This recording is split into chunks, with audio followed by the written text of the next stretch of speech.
আসসালামু আলাইকুম। আমি পূর্বে শিশু কিশোরদের ডিজিটাল ডিভাইস ব্যবহার নিয়ে কিছু কথা বলেছি।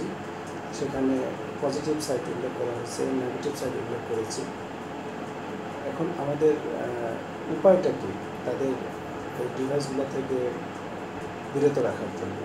আমরা আমরা বলবো না যে ডিভাইস ব্যবহার খুবই খারাপ, অতিরিক্ত ব্যবহার খারাপ।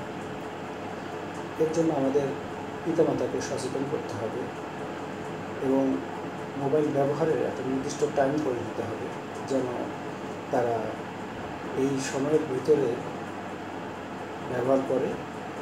সেটা একটা নির্দিষ্ট টাইম, এরপরে আর মোবাইল ব্যবহার করতে পারবে না।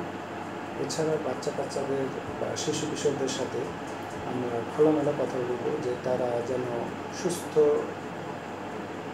থাকার জন্য তাদের কী কী করতে হবে। তাদের খেলাধুলার পরিবেশ করে দিতে হবে, তাদের ব্যায়াম ব্যবস্থা করে দিতে হবে। আমরা আরও কিছু করে দিতে পারি। আমরা তাদেরকে কিছু প্রোগ্রামের ব্যবস্থা করে দিতে পারি, যেন তারা সকল বাচ্চা একসাথে পার্টিসিপেট করতে পারে, যেখানে তারা তাদের মনের ভাব অভিব্যক্তিগুলো প্রকাশ করতে পারে। পরিশেষে আমরা বলতে পারি যে এই মোবাইল অতিরিক্ত ব্যবহার করাটা এটা খারাপ, কিন্তু সহজাতভাবে পরিমিত ব্যবহার খারাপ নয়।